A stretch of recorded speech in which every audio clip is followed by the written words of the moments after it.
About luxury bags carefully handcrafted in China. Turns out your quote-unquote made in Italy luxury handbag might have more ties to Chinese factories than to Tuscany. When most people hear the word Hermes, their minds immediately jump to the iconic Birkin bag, a symbol of wealth, status, and exclusivity. But what if we told you that the entire allure of the $40,000 Birkin is based more on manipulation than craftsmanship? The Birkin isn't just a handbag, it's a carefully constructed fantasy sold by a brand that has mastered the art of artificial scarcity. Unlike other products that compete in open markets, Birkin bags are famously unavailable.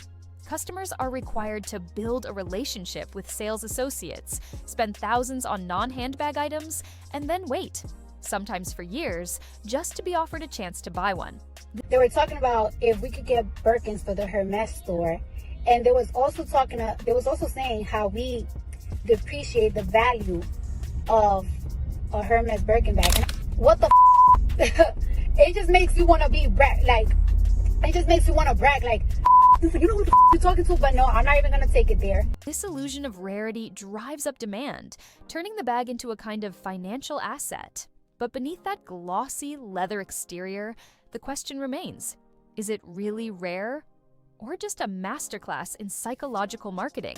When people imagine a luxury handbag, they picture ultra-rare materials, hand-selected calfskins, gold-plated locks, hand-dyed silks. And in fairness, many of these bags do use high-end components. The leather might cost $400 per hide, and the metalwork could be finished in real palladium or 18-karat gold. But here's the twist. Even when the materials are real and expensive, the way they're assembled and handled is what determines the final product's value.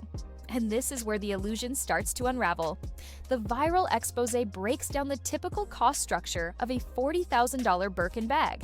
$450 for leather, $150 for hardware, $25 for thread, $10 for edge paint, $10 for packaging, and $600 for labor. Total, just under $1,400. So what are you paying the other $38,000 for? The answer, apparently, is branding, marketing, and a carefully curated fantasy. What's even more unsettling is that many of these materials, despite being high-end, are processed in Chinese factories. That Togo leather, often tanned in Italy but cut and prepped in Guangzhou. The thread, French, sure, but shipped in bulk and used by the spool across hundreds of units. The luxury edge dye they brag about? Applied in Chinese workshops by skilled workers who are not featured in any Hermes PR campaigns. And again, this doesn't mean the bags are bad. It means they are not what we're told they are. The myth isn't in the materials, it's in the story luxury brands sell us. It's the idea that you're buying tradition, craftsmanship, and exclusivity, when in reality, you might be buying a very well-made item assembled in a globalized supply chain, no different than a high-end iPhone. This wasn't just another, here's how they fake it TikTok. It was a full-on whistleblower moment, the kind of video that spreads like wildfire, not because it's sensational, but because it feels undeniably real. In it, the Chinese factory worker doesn't just talk, he shows. He walks through the cost breakdown like a PowerPoint presentation from hell for Hermes. $450 for leather, $150 for hardware, $25 for luxury French thread, $10 for dye, $10 for packaging, and $600 for skilled labor in China. His tone? Calm, confident, and scarily informed. You can tell this isn't a guess. It's coming from someone who's been inside the machine. He even acknowledges that yes, the leather is real. Yes, the hardware is premium. But the implication is clear. You're being sold a story. A story that your bag was made by some 65-year-old craftsman in France who's been in the same workshop for 40 years. In truth, the bag might have passed through 10 different Chinese artisans before being sent to Europe for the final stitch. And perhaps the most damning part of the video is the claim that major luxury brands have known and used this system for decades, not as an emergency backup, but as a core part of their supply chain. While Hermes and other companies refuse to comment, the lack of denial is deafening. Legal loopholes allow a product to be labeled made in France if just enough of the labor is done there, often as little as one assembly step. So you tell me, is that really French craftsmanship, or is it a cleverly disguised marketing scheme that's finally being cracked open? Luxury brands like Hermes sell an image of exclusivity, heritage, and carefully honed craftsmanship. But behind the shimmering veil of couture, labor practices in the industry are far more complex and concerning than they'd like us to believe. While the story of European artisans working in picturesque workshops continues to be the face of luxury, the reality is that much of the grunt work that goes into creating these high-end products happens in sweatshops scattered across China, Bangladesh, and other low-wage regions. One of the most shocking revelations from the whistleblower video involves the labor conditions of those producing the goods that eventually make their way into Hermes stores. Workers in Chinese factories that make these bags often earn a fraction of what the bags are sold for in retail. While skilled labor in Europe might command higher wages, factory workers in China who prep the leather or create the hardware earn as little as $2 per hour. And here's the kicker. These workers aren't even producing counterfeit versions of luxury bags, but rather the actual items that make their way into Hermes stores. But there's an even darker side to this. The workers' claims are that many brands, including Hermes, have an unspoken understanding with these factories that allows the use of underpaid labor while still claiming high-quality craftsmanship in their European ateliers. Essentially, what we're witnessing is the exploitation of workers in order to maintain the illusion of exclusivity and artisan quality, all while keeping costs low. The way these luxury brands have been able to profit from these highly underpaid workers while maintaining an image of luxury and elitism raises ethical concerns that could destroy their reputation if mainstream audiences catch on. It's a balancing act that could easily fall apart if public perception changes, especially as consumers demand more transparency from brands. When Cardi B took to TikTok and Instagram to air her frustrations with Hermes, it wasn't just celebrity gossip. It was a crack in the luxury empire's polished veneer. The rapper openly questioned why certain women, particularly Black women, were being discouraged from purchasing Birkins. Her comments echoed a wider issue bubbling under the surface. Who gets access to luxury and why? Suddenly, what used to be a private brand policy became a public debate.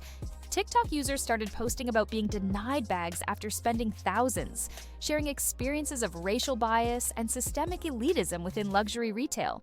These videos went viral, showing a younger generation just how performative and exclusionary the Hermes model could be. As more voices joined the conversation, the brand's exclusivity began to look less like sophistication and more like discrimination. Hermes tried to stay silent, but in the age of social media, silence is often interpreted as guilt. The illusion of aspirational wealth was crumbling, and Gen Z was watching closely. In recent years, the booming Asian luxury market has become a double-edged sword for Hermes. While the brand profited enormously from Chinese and Southeast Asian buyers, it also faced growing scrutiny. A 2023 undercover expose in Hong Kong alleged that some Hermes boutiques were using racial profiling to decide which customers were offered Birkins.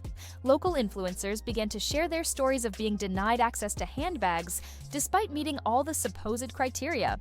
Rumors swirled that store managers were prioritizing certain nationalities and income brackets over others, reinforcing a caste-like system within the luxury retail space. The backlash wasn't just regional, it sparked international conversations about race, privilege, and consumer manipulation. Hermes, once considered the pinnacle of neutral sophistication, was now being accused of pandering to outdated elitism. While the company denied all claims of profiling, the controversy painted a damaging portrait of a brand too comfortable in its own hierarchy. So, where does all this leave us? After all, we're talking about multi-billion-dollar brands that have survived centuries of changing tastes and trends. Will a viral expose or a few TikToks really topple an entire industry built on exclusivity and high demand? The truth is, it's hard to say. Luxury fashion, much like other sectors, is in a constant state of flux. What we know for sure is that consumer behavior is changing. Younger generations, particularly millennials and Gen Z, are more vocal and demand transparency in everything from food sourcing to fashion. These consumers are more likely to value authenticity over status, and that's something luxury brands might find difficult to navigate. We're already seeing the beginning of this shift in other industries, where brands that were once synonymous with luxury are being called out for their labor practices, carbon footprints, and lack of transparency. And the luxury fashion industry might not be immune to the same pressures. If Hermes, Chanel, and other high-end brands can no longer hide behind their carefully curated storytelling, they may be forced to redefine what luxury means. Will they be able to maintain their relevance in a world that increasingly values ethics over exclusivity? Or will the globalization of their supply chains and exploitation of labor be the tipping point that changes consumer perception forever? Luxury brands, including Hermes, have stayed eerily silent in response to these revelations. They've made no public comment on the TikTok expose, nor have they addressed the growing concerns about labor exploitation within their supply chains. But their silence speaks volumes. It's no secret that the fashion industry has long operated behind closed doors, crafting their image of exclusivity while outsourcing the actual work to low-cost countries where labor laws are loose or non-existent. But this lack of transparency is beginning to backfire. As the TikTok expose spreads, the call for accountability is growing louder. Brands are beginning to feel the pressure from consumers, journalists, and even other companies in the industry. Some brands have already started to embrace transparency, opening up about their supply chains and even exploring ways to be more ethically responsible. However, for brands like Hermes, this level of openness could be a major risk to their carefully cultivated brand image. In an industry where the illusion of luxury is just as important as the quality of the products themselves, revealing the truth behind how these items are made could undermine decades of branding. But if they don't respond, and fast, they risk losing loyalty among their consumers. The fashion industry is increasingly being held accountable for its role in global inequality and environmental degradation. And if these major brands don't change their ways soon, they might find themselves left behind by a new wave of ethical consumers. In an age where environmental consciousness is reshaping consumer habits, luxury brands are scrambling to prove their commitment to sustainability, and Hermes is no exception. But while the brand makes public gestures toward ethical sourcing and slow fashion, critics argue that much of it is greenwashing. Hermes boasts that its bags are meant to last a lifetime, even being passed down through generations.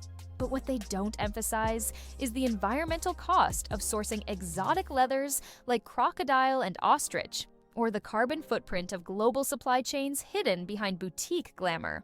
Investigations into exotic leather farms have revealed distressing conditions, with reports of animal cruelty and questionable environmental practices. While Hermes claims to audit and oversee its suppliers, it's unclear how rigorous or transparent these checks truly are. In 2023, animal rights groups reignited campaigns against the brand's use of crocodile skins, sparking petitions and protests outside flagship stores. Rather than respond transparently, Hermes doubled down on its brand identity, one that places tradition and craftsmanship above accountability. But as younger, values-driven consumers demand more transparency and ethical clarity, Hermes may find that prestige alone is no longer enough to justify opaque practices. What was once ignored as the price of luxury is now being reevaluated as a red flag. In this context, Hermes' refusal to adapt may not just be arrogance, it may be their Achilles heel. Behind the polished veneer of the Hermes empire lies something far more aggressive than silk scarves and supple leather: a history of legal intimidation and corporate control.